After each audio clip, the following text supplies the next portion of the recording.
ইব্রাহিম আলাইহিস সালাতু ওয়াস সালামের সেই সুন্নতের অনুসরণে তোমরা জিলহজ মাসের 10 তারিখে তোমরা কুরবানি করবা। যদি কুরবানি করো, আল্লাহর হাবিব রাসূলুল্লাহ সাল্লাল্লাহু আলাইহি ওয়াসাল্লাম বলেন যে এটা আমার সুন্নাত, এটা যদি তোমরা করতে পারো, যে সমস্ত বান্দাদেরকে আল্লাহ তাআলা সামর্থ্যবান দিবে আর সামর্থ্য পেয়ে আল্লাহর রাস্তায় যদি কুরবানি করতে পারো, তাহলে আল্লাহর হাবিব রাসূলুল্লাহ সাল্লাল্লাহু আলাইহি ওয়াসাল্লাম ইবনে মাজাহ হাদিসের একটি হাদিসের মধ্যে থেকে বলেন যে কুরবানির প্রত্যেকটা পশমের বিনিময়ে কুরবানি দাতা সওয়াব পেয়ে যাবে।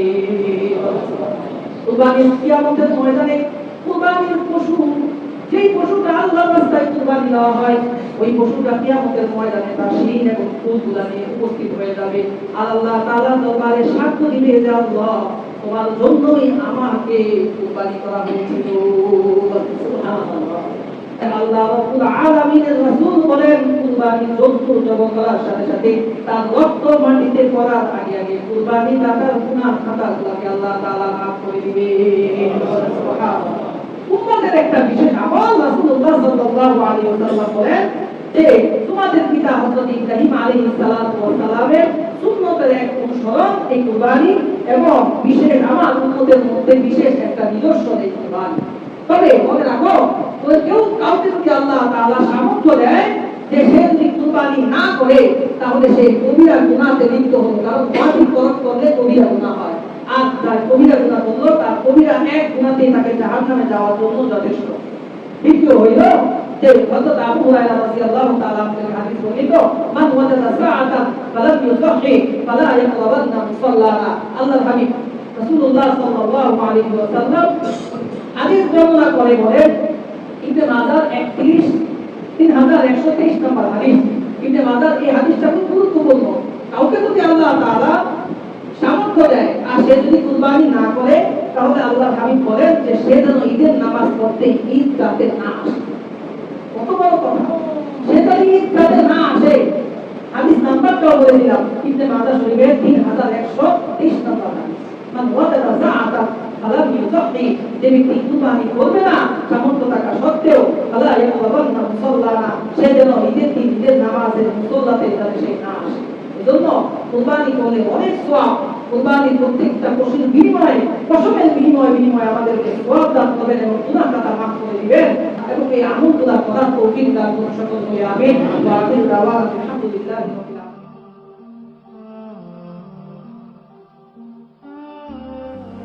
আসসালামু আলাইকুম ওয়া রাহমাতুল্লাহি ওয়া বারাকাতুহু।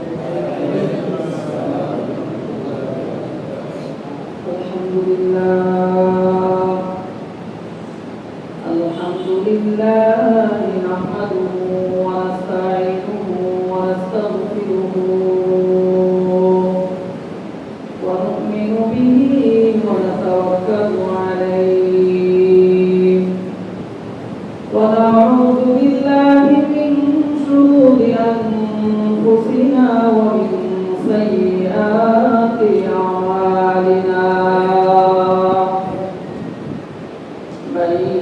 يهده الله فلا مضل له ومن يضلله فلا هادي له، ونشهد أن لا إله إلا الله وحده لا شريك له، ونشهد أن سيدنا وسندنا وحبيبنا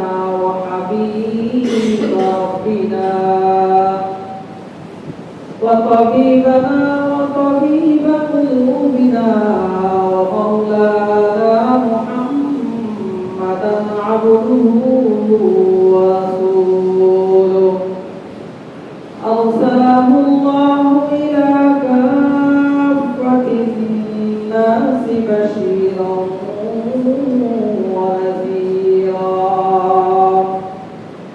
وداعيا إلى الله بإذنه وسراجا وقمرا منيرا. أما بعد، فقد قال الله تبارك وتعالى في كلامه المجيد وفي فرقانه الحميد أعوذ بالله من الشيطان الرجيم بسم الله الرحمن الرحيم رب هب لي من الصالحين فبشرناه بغلام حليم فلما بلغ معه السعي قال يا بني إني أرى في المنام أني أذبحك فانظر ماذا ترى قال يا أبت افعل ما تؤمر ستجدني إن شاء الله من الصابرين فلما أسلما وتله للجبين وناديناه أن يا إبراهيم قد صدقت الرؤيا إنا كذلك نجزي المحسنين إن هذا لهو البلاء المبين وفديناه بذبح عظيم وقال تعالى إنا أعطيناك الكوثر فصل لربك وانحر إن شانئك هو الأبتر وقال تعالى لن ينال الله لحومها ولا دماؤها ولكن يناله التقوى منكم إلى آخر الآيات صدق الله مولانا العظيم وصدق رسوله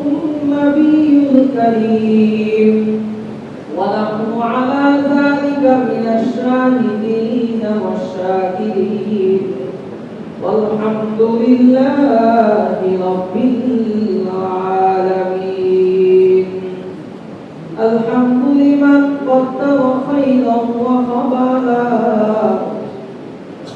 الحمد لمن قدر خيرا وخبالا والشكر لمن صور حسنا وجمالا والشكر لمن صور حسنا وجمالا فرد صمد عن صفة الخلق بديع فرد صمد عن صفة الخلق بديع رب أزلي خلق الخلق كمالا رب أزلي خلق الخلق كمالا لا ضد ولا ند ولا حد لمولاه لا ضد ولا ند ولا حد لمولاه الآن كما كان ولم يلق زوالا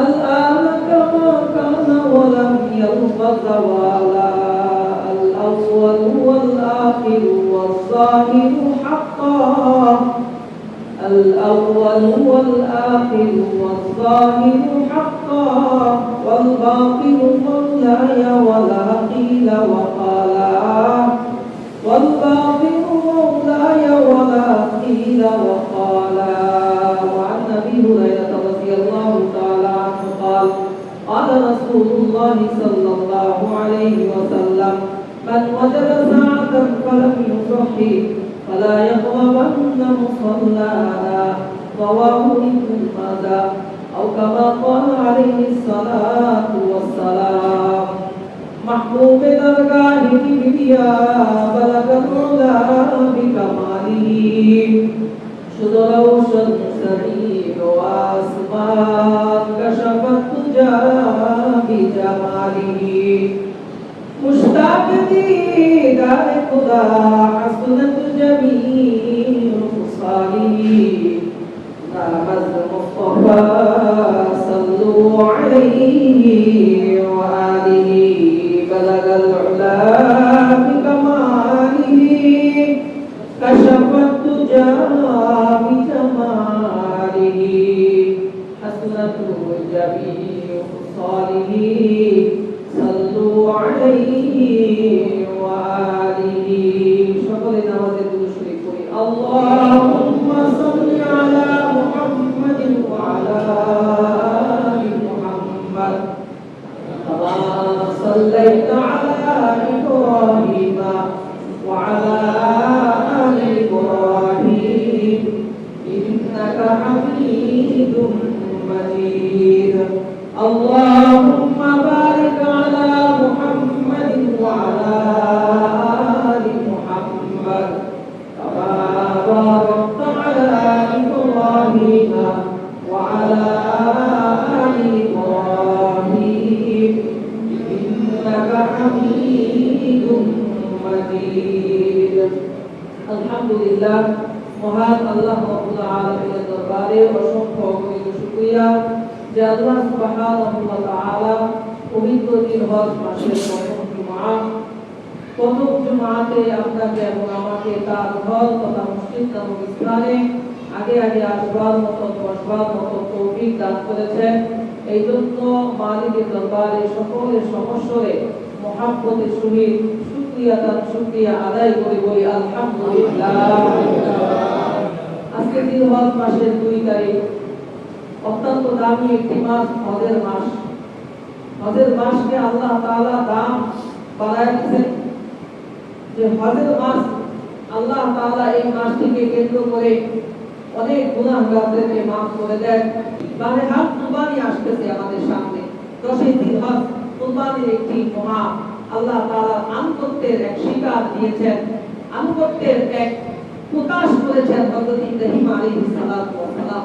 এই হযরত ইব্রাহিম আলাইহিস সালাতু ওয়াস সালাম তার সন্তানকে যখন জবাই করার জন্য মিনায় গেছেন, কুরবানির একটা ঘটনা কোরআনুল কারীমে সূরা সফের 100 নম্বর আয়াত থেকে আল্লাহ তাআলা আলোচনা করেছেন। 107 নম্বর আয়াত 8 নম্বর আয়াত পর্যন্ত। এইখানে আল্লাহ তাআলা যে হযরত ইব্রাহিম আলাইহিস সালাতু ওয়াস সালাম থেকে একটা বিষয় মহা পরীক্ষা দিয়েছিলেন। সকলেই জানেন, অথবা কোরআন কথা বলে, কোরআন আমাদেরকে ইতিহাস শোনাইছে, ইতিহাস বলতেছে যে এই যে আল্লাহ তাআলা তাকে একটা সন্তান দিয়েছিলেন। তার বয়স যখন 80 বছর হয় অথবা 82 বছর হয়, তখন আল্লাহ তাআলার কাছে আবদার করেছেন, আল্লাহ আমার তো কোনো সন্তান নাই, অথচ পরিবার 2টা আছে কিন্তু সন্তান নাই। এই সন্তানের জন্য আল্লাহ তাআলার কাছে দোয়া করতেন, রব্বি হাবলি মিনাস সালিহিন, রব্বি হাবলি মিনাস সালিহিন। আয় পরওয়ারদিগার, আমি ইব্রাহিম আলাইহিস সালাতু ওয়াস সালাম আপনার কাছে আরজি করতেছি, দোয়া করতেছি, আপনি আমাকে একজন পুত্র সন্তান দান করুন। এর আগে হযরত ইব্রাহিম আলাইহিস সালাতু ওয়াস সালাম সন্তানের জন্য তেমন একটা দোয়া করেন নাই, কিন্তু আল্লাহ তাআলার কাছে শেষ বয়সে দোয়া করতেন, আল্লাহ আমি তো বৃদ্ধ হয়ে যাইতেছি অথবা বৃদ্ধ হয়ে গেছি, এখন আমার উত্তরসূরির জন্য, আমার বংশ দ্বারা চালু রাখার জন্য আপনার কাছে একটি আরজি করতেছি, আমাকে একটা কি দেন, সন্তান দান করেন। আল্লাহ তাআলা ওই বৃদ্ধ বয়সের দোয়া আল্লাহ তাআলা কবুল করতেন। তার বয়স যখন 80 থেকে 82 বছর হয়, তখন আল্লাহ তাআলা বলছেন যে ইব্রাহিম, আমার ভিতরে একটা ছোট্ট পরীক্ষা দাও, এরপরে তোমাকে সন্তানের সুসংবাদ দিতেছি। এই ছোট্ট পরীক্ষাটা কি? এই ছোট্ট পরীক্ষা হলো এই যে তুমি তোমার নিজের হাত দ্বারা তোমার লজ্জা স্থানকে একটু মাংসটা কেটে দাও, অর্থাৎ সুন্নতে খাতনা করো। কি করো? সুন্নতে খাতনা করো। হযরত ইব্রাহিম আলাইহিস সালাতু ওয়াস সালাম আল্লাহ তাআলার আদেশ পাওয়ার সাথে সাথে প্রথম একটা স্থান, এই স্থানের মধ্যে তিনি নির্জনে গিয়ে তার লজ্জা স্থানের আগাটা তিনি কেটে দিয়েছেন, অর্থাৎ কিছু অংশ তিনি কেটে দিয়েছেন, যেটাকে আমরা সুন্নতে খাতনা বলি। এটা হযরত ইব্রাহিম আলাইহিস সালাতু ওয়াস সালাম তার নিজের হাতে করেছেন। তার বয়স তখন 82 বছর। তার বয়স তখন 82 বছর। 82 বছর বয়োবৃদ্ধ মানুষটা তার নিজের হাত দ্বারা আল্লাহ তাআলা এই পরীক্ষা দিয়েছেন। এরপরে হযরত আল্লাহ রাব্বুল আলামিন হযরত ইব্রাহিম আলাইহিস সালাতু ওয়াস সালামকে সুসংবাদ দিয়েছেন, ইব্রাহিম এখন তুমি তোমার স্ত্রীর কাছে যাও, আমি তোমাকে সুসংবাদ দিতেছি, ফাবাশশারনাহু বিগুলামিন হালিম, একজন সহনশীল গোলামের সুসংবাদ তোমাকে ইব্রাহিম দিতেছি। হযরত ইব্রাহিম আলাইহিস সালাতু ওয়াস সালাম কোরআন এবং হাদিসে উল্লেখিত 10টারও বেশি পরীক্ষা দিয়েছেন, তার মধ্যে এটা একটা পরীক্ষা যে তিনি তার নিজের হাতে লজ্জা স্থানের একটা সুন্নতে খালসা করেছেন। হযরত ইব্রাহিম আলাইহিস সালাতু ওয়াস সালাম তার পরম্পরায় আমাদের উপরে সুন্নতে খাতনা এসে গেছে, সুন্নতে খাতনা ইব্রাহিমের সুন্নাত। ঠিক তেমনি ভাবে فلما بلغ معه السعي قال يا بني إني أرى في المنام أني أذبحك فانظر ماذا ترى। হযরত ইব্রাহিম আলাইহিস সালাতু ওয়াস সালামের পরীক্ষার মধ্যে এটাও একটা পরীক্ষা ছিল। তার স্ত্রী এবং শিশু ইসমাঈল যখন জন্মগ্রহণ করেছেন, এই বলে শিশুকে এবং তার সন্তানকে মরুভূমির কোন পাশে তিনি পাঠাইয়া দিয়েছেন আল্লাহর হুকুমে। সেখানে তিনি রেখে এসেছেন, কিছুই দিয়ে আসেন নাই, কোন ঘর বাড়ি ছিল না। আল্লাহ তাআলা সেখানে আবাদ করেছেন জমজম কূপের মাধ্যমে। আল্লাহ তাআলা জমজমের কূপের মাধ্যমে আবাদ করেছেন সেই সন্তান এবং বিবি হাজরাকে লালন পালন করেছেন। সেখানে হযরত ইব্রাহিম সেখান থেকে চলে এসেছেন। 13 বছর অথবা 14 বছর পর আল্লাহ তাআলা হুকুম করেছে, ইব্রাহিম রে যাও, তোমার পরিবারের কাছে যাও, তোমার সন্তানের কাছে যাও, সন্তানের কাছে গিয়ে সন্তানকে একটু দেখে আসো আর আদর করে আসো। সন্তানের কাছে যখন গিয়েছে দীর্ঘ 13 থেকে 1400 বছর পরে, 13 থেকে 14 বছর পরে যখন হযরত ইব্রাহিম আলাইহিস সালাতু ওয়াস সালাম যখন সেই মক্কা নগরীতে যখন জমজমের ওইখানে গিয়েছেন, গিয়ে দেখেন যে শত শত বাড়িঘর হয়ে ভরপুর হয়ে গেছে। হযরত ইব্রাহিম ডাক দিয়ে বলেন, এই মক্কা নগরীর লোকেরা, ইসমাঈলের ঘর কোথায়, হাজেরার ঘরটা কোথায়, আমাকে একটু দেখায়া দাও। মক্কাবাসীর লোকেরা দেখায়া দিছে, ওই যে ওইটা হাজেরার ঘর, ওইটাই ইসমাঈলের ঘর। ইসমাঈলের ঘরের সামনে দাঁড়ায়া ডাক দিছেন, সন্তান ইসমাঈল কোথায় আছো বাবা, একটু বের হয়ে আসো, ঘরের থেকে বের হয়ে আসো। হযরত ইসমাঈল আলাইহিস সালাতু ওয়াস সালাম কিশোর বয়সী, মাত্র 13 বছর থেকে 14 বছর, ইতিহাসের মধ্যে লেখে সেই ছোট্ট শিশুকে রেখে গিয়েছে। ছোট্ট শিশু যখন কোলে ছিল তখন থেকে বাবার মুখটা দেখে নাই। দরজার সামনে দাঁড়াইয়া এমন একটা জুব্বা পরিহিত, এমন একটা পাগড়ি পরিহিত সুন্দর একটা চেহারার মানুষ দেখতে পাইতেছে হযরত ইসমাঈল আলাইহিস সালাতু ওয়াস সালাম।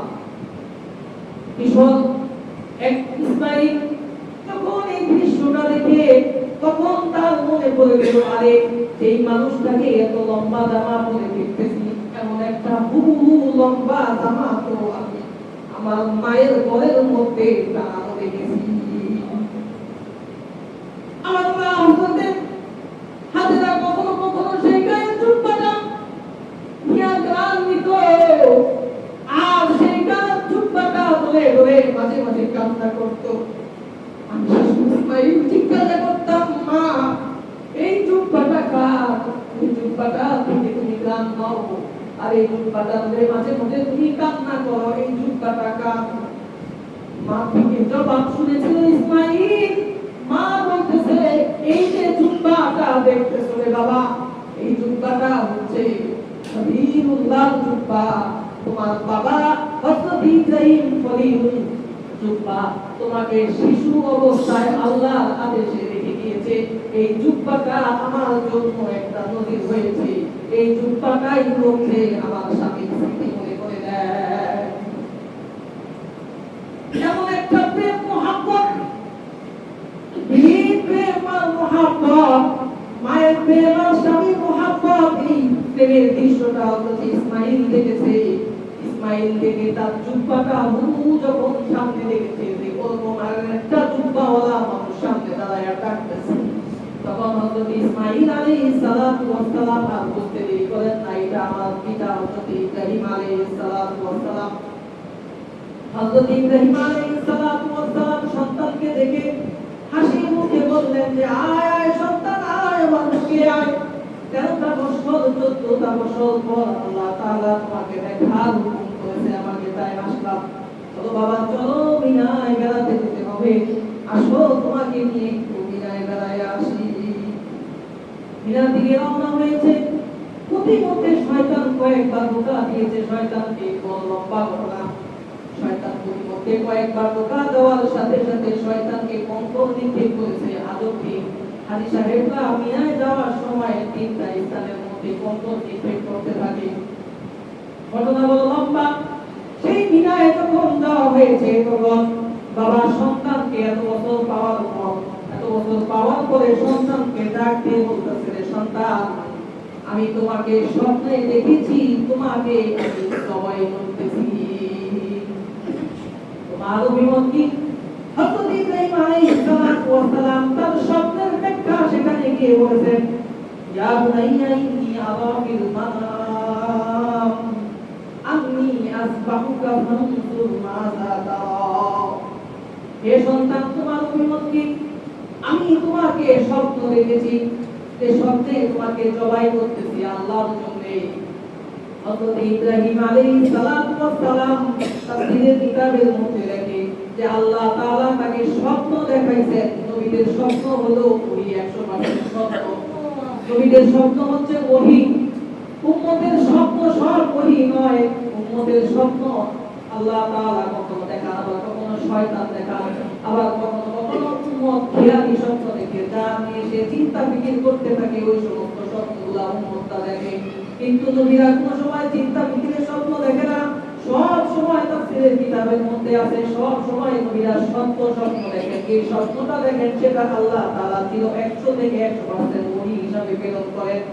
এই জন্য হযরত ইসমাঈল আলাইহিস সালাতু ওয়াস সালাম জবাব দিয়ে বলল, বাবা আপনি খলিলুল্লাহ, আল্লাহ তাআলার পক্ষ থেকে যে আদেশ পেয়েছেন সেই আদেশ মুহূর্তের মধ্যে আপনি কবুলিয়া করে ফেলেন, আদায় করে ফেলেন, কারণ এটার মধ্যে চিন্তা ফিকির করার আর কিছু নাই।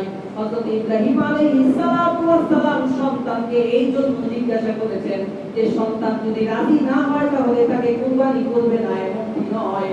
তাফসীরের কিতাবের মধ্যে দেখে সন্তান যদি রাজিও থাকে তাও কুরবানি করবে, আর যদি সন্তান রাজি নাও থাকে তাও কুরবানি করবে আল্লাহর রাস্তায়। কিন্তু সন্তানকে এই জন্য জিজ্ঞাসা করতে যে আমার সন্তান ইসমাঈল আল্লাহ তাআলা আদেশে কেমনটা তার মন নিবেদিত হয়েছে, এটা শুধু দেখার জন্য, এটা শুধু শোনার জন্য হযরত ইব্রাহিম তার সন্তানকে বলেছেন, সন্তান আমি তো স্বপ্ন দেখেছি তোমাকে জবাই করতেছি। হযরত ইসমাঈল আলাইহিস সালাতু ওয়াস সালাম কিশোর বয়স 13 থেকে 14 বছর, বাবার সাথে যখন এরকম কি করতেছে, চলাফেরা করার একটা বয়সে উপনীত হয়েছে, ফালাম্মা বালাগা মা'আহু সায়া, তখন এই কথা যখন বলেছে হযরত ইব্রাহিম আলাইহিস সালাতু ওয়াস সালাম সাথে সাথে বললেন, ইফআল মা তুমার সাতাজিদুনি ইনশাআল্লাহ মিনাস সাবিরিন। বাবা ইব্রাহিম, আল্লাহ তাআলা আপনাকে যে আদেশ করেছেন আপনি সেই আদেশ পালন করেন, ইফআল মা তুমার সাতাজিদুনি ইনশাআল্লাহ ইনশাআল্লাহ মিনাস সাবিরিন। বাবা রে, আপনি আপনার স্বপ্নকে বাস্তবায়ন করুন, কারণ সাতাজিদুনি আমি আপনার একজন এমন সন্তান, যে সন্তানটাকে আপনি ধৈর্যশীলদের কাতারে পেয়ে যাবেন। আমি আপনার বিরুদ্ধে কিছুই বলবো না। আল্লাহ তাআলা যে আদেশ করেছেন আপনি সেই আদেশ পালন করুন। তবে বাবা একটি শব্দ আপনাকে দেই, দীর্ঘ 13 বছর 14 বছর আমার মা যখন আপনার জুব্বা ধরে ধরে কান্না করেছে আর গ্রাম নিয়েছে, আমাকে যখন আপনি জবাই করবেন আমার রক্তগুলা আমার জামার মধ্যে লাগার আগে আগে আমার জামাটা আপনি খুলে দিবেন, আমার এই জামাটা আমার মাকে হাদিয়া দিবেন, যেন ইসমাঈলের হারানো বেদনা, যেন বাকি বছরগুলা আমার মা যেন এই জামাকে সান্ত্বনা দিতে পারে। হযরত ইব্রাহিম আলাইহিস সালাতু ওয়াস সালাম ইসমাঈল আলাইহিস সালাতু ওয়াস সালামকে সুন্দর করে যখন বেঁধে জমিনের মধ্যে শোয়াই দিলেন, হযরত ইসমাঈল বললেন যে বাবা, ইসমাঈলের মহব্বত আপনাকে হয়তো কুরবানি করতে বাধা দিতে পারে, আমাকে আপনি উপর করে শোয়ান যাতে আমার চেহারাটা আপনার নজরে না পড়ে, আর ভালো করে আপনি আপনার চক্ষুটা বেঁধে দেন, চক্ষুটা বেঁধে ছুরিটা সুন্দর করে ধার করে আমার গলার উপরে চালায়া দেন। হযরত ইব্রাহিম আলাইহিস সালাতু ওয়াস সালাম যখন 99 বছর, হযরত ইব্রাহিম আলাইহিস সালাতু ওয়াস সালামের বছর ইতিহাস নির্ণয় লেখেন 99 থেকে 100 বছরের বৃদ্ধ হযরত ইব্রাহিম আলাইহিস সালাতু ওয়াস সালাম, 18 থেকে 14 বছরের যুবক বা কিশোর হযরত ইসমাঈল আলাইহিস সালাতু ওয়াস সালামের গলায় যখন ছুরি ঢালবেন, ছুরি দিয়ে দিবেন, এমন দৃশ্য দেখে আসমানের ফেরেশতা সকল হাউমাউ করে কান্না শুরু করতে লাগলো। এমন দৃশ্য জমিনের মধ্যে আর কখনো হয় নাই। আল্লাহর জন্য পিতা হয়ে সন্তানের গলার মধ্যে ছুরি চালায়া দিতেছে, এমন দৃশ্য আর কখনো হবে কিনা? যে এই দৃশ্য দেখে জিবরাইল আলাইহিস সালাতু ওয়াস সালামকে আল্লাহ তাআলা তৎক্ষণাৎ আদেশ করলেন যে যাও যাও জিবরাইল, আমার তো খলিলুল্লাহ স্বপ্নকে বাস্তবায়ন করার জন্য তার সন্তানের গলার মধ্যে ছুরি লাগাইতেছে। জান্নাত থেকে একটা দুম্বা নিয়ে হযরত ইসমাঈল আলাইহিস সালাতু ওয়াস সালামের জায়গার মধ্যে দুম্বাটা তুলে দাও, আর খলিলুল্লাহর ছুরির নিচে আমার ইসমাঈলকে বাঁচাইয়া জান্নাতি সেই দুম্বাটা কুরবানি করার একটা দৃশ্য দেখায়া দাও। সাথে সাথে হযরত জিবরাইল আমিন জান্নাত থেকে একটা দুম্বা নিয়ে এসে হযরত ইসমাঈল আলাইহিস সালাতু ওয়াস সালামকে টান দিয়ে সরাইয়া ইব্রাহিম আলাইহিস সালাতু ওয়াস সালামের ছুরির নিচে দুম্বাটা ফেলে দিয়েছেন। আর সাথে সাথে হযরত ইব্রাহিম আলাইহিস সালাতু ওয়াস সালাম বলছেন আল্লাহু আকবার, আল্লাহু আকবার। হযরত ইসমাঈল আলাইহিস সালাতু ওয়াস সালাম পাশে থেকে দাঁড়ায় বলতেন আল্লাহু আকবার, লা ইলাহা ইল্লাল্লাহ। চোখটা খুলে যখন দেখেছে জান্নাতি দুম্বাটা জমা হয়ে গেছে, সন্তানের মৃত লাশ দেখতে হয় নাই হযরত ইব্রাহিমের। হযরত ইব্রাহিম এই দৃশ্য দেখে বলে উঠছেন আল্লাহু আকবার, আল্লাহু আকবার, ওয়ালিল্লাহিল হামদ। হযরত ইব্রাহিম আলাইহিস তাকবীর, হযরত ইসমাঈল আলাইহিস সালাতু ওয়াস সালামের তাকবীর, আর হযরত ইব্রাহিম আলাইহিস সালাতু ওয়াস সালামের তাকবীরের আওয়াজে ধ্বনিতে তালে তাল মিলিয়ে আসমানের সমস্ত ফেরেশতারা বলে উঠেছেন আল্লাহু আকবার, আল্লাহু আকবার, লা ইলাহা ইল্লাল্লাহ, আল্লাহু আকবার, ওয়ালিল্লাহিল হামদ। এই তাকবীর আদবটি কিয়ামত পর্যন্ত আল্লাহ তাআলা পছন্দ করে রেখেছেন, যে কিয়ামত পর্যন্ত আনেওয়ালা উম্মতরা 9 জিলহজ তারিখ ফজরের নামাজের পর থেকে 13 জিলহজ আসর পর্যন্ত এই তাকবীর বলতে থাকবে। সুবহানাল্লাহ। অতঃপর দুইজন যখন আল্লাহ তাআলার দিকে আত্মসমর্পণ করলেন, ফালাম্মা আসলামা ওয়া তাল্লাহু লিল জাবিন, ফালাম্মা আসলামা, আল্লাহ তাআলা বলতেছেন হযরত ইব্রাহিম এবং ইসমাঈল যখন আমার নিকট পূর্ণ আত্মসমর্পণকারী হয়ে গেছে, কুরবানি একজন কুরবানি দেওয়ার জন্য, আরেকজন কুরবানি হওয়ার জন্য, দুইজনের মন মানসিকতা যখন আল্লাহর জন্য হয়ে গেছে, ওয়ানাদাইনাহু আইয়া ইব্রাহিম, আল্লাহ তাআলা কুরআন সরাসরি জান্ত হিসাবে আমাদেরকে কথা বলে ঘটনা শোনাইতেছে। আল্লাহ তাআলা ডাক দিয়ে বলতেছে হে ইব্রাহিম, কদ সাদ্দাকতা রুইয়া ইন্না কাযালিকা নাজজিল মুহসিনিন। ইব্রাহিম রে, তুমি তোমার স্বপ্নকে সত্যে রূপান্তরিত করেছো, বাস্তবায়ন করেছো। আমি যে তোমার কাছে থেকে পরীক্ষা নিয়েছি, সেই পরীক্ষায় তুমি 100 পাস করেছো। ইন্না কাযালিকা নাজজিল মুহসিনিন, যারা মুহসিন বান্দা হবে আর যারা আল্লাহ তাআলার জন্য ইবাদত করবে, মুহসিন বান্দাগুলা আল্লাহ তাআলা এভাবে কিয়ামত পর্যন্ত প্রতিদান দিয়ে যাবে। ইন্না হাযা লাহুল বালাউল মুবিন। আর এই পরীক্ষাটা একটা প্রকাশ্য একটা পরীক্ষা ছিল। ওয়াফাদাইনাহু বিযিবহিন আযীম, এই একটা সন্তানের জানের বদৌলতে আল্লাহ তাআলা কুরবানির জন্য একটা দুম্বাকে মহাজন্তু হিসাবে কবুল করে নিয়েছে। সুবহানাল্লাহ।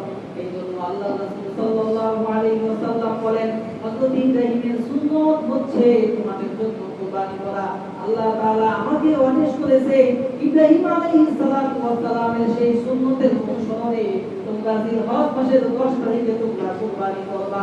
যদি কুরবানি করো, আল্লাহর হাবিব রাসূলুল্লাহ সাল্লাল্লাহু আলাইহি ওয়াসাল্লাম বলেন যে এটা আমার সুন্নত, এটা যদি তোমরা করতে পারো, যে সমস্ত বান্দাদেরকে আল্লাহ তাআলা সামর্থ্যবান দিবে আর সামর্থ্য পেয়ে যদি আল্লাহর রাস্তায় যদি কুরবানি করতে পারো, তাহলে আল্লাহর হাবিব রাসূলুল্লাহ সাল্লাল্লাহু আলাইহি ওয়াসাল্লাম ইবনে মাজাহ হাদিসের একটি হাদিসের মধ্যে থেকে বলেন যে কুরবানির প্রত্যেকটা পশমের বিনিময়ে কুরবানি দাতা সওয়াব পেয়ে যাবে।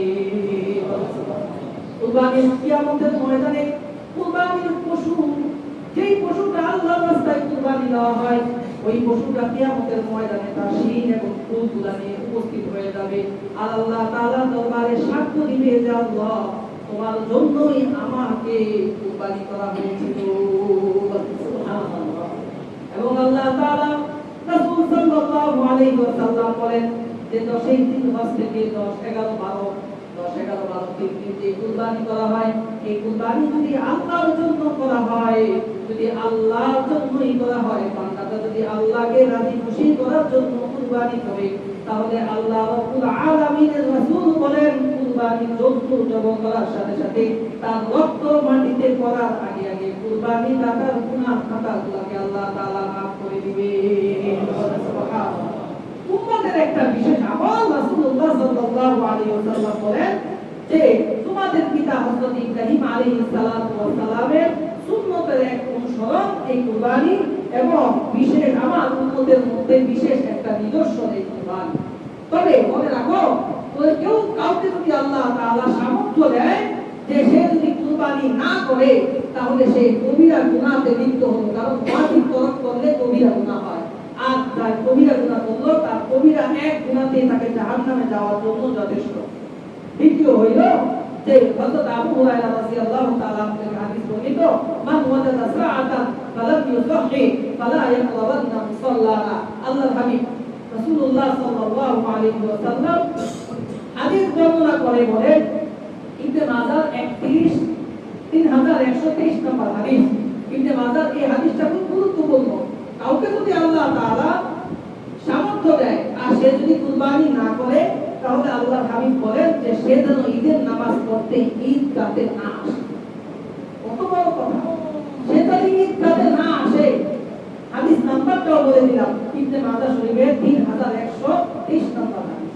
মান ওয়াজাদা সাআতান ফালাম ইউসাহি, যে ব্যক্তি কুরবানি করবে না সামর্থ্য থাকা সত্ত্বেও, ফালা ইয়াকরাবান্না মুসাল্লানা, সে যেন ঈদের নামাজের মুসল্লাতে যাতে সে না আসে। এজন্য কুরবানি করলে অনেক সওয়াব। কুরবানির প্রত্যেকটা পশুর বিনিময়ে, পশমের বিনিময়ে আমাদেরকে সওয়াব দান করবেন এবং গুনাহ খাতা মাফ করে দিবেন। এই যে কুরবানি ইতিহাস শুনলাম এবং কুরবানির সওয়াবের আমল শুনলাম, জিলহজ মাসের আমল শুনলাম। আল্লাহ পাক আমাদেরকে সামনে আগত কুরবানি দিনকে প্রস্তুতি গ্রহণ করার এবং এই আমলগুলো করার তৌফিক দান করুন সকল বলে আমিন। ওয়া আখিরু দাওয়ানা আলহামদুলিল্লাহি রাব্বিল আলামিন। যে সমস্ত ভাইরা সুন্নাত পড়তে জানেন, মেহেরবানি করে ছোট ছোট সূরাকে 4 রাকাত পূর্ণ আদায়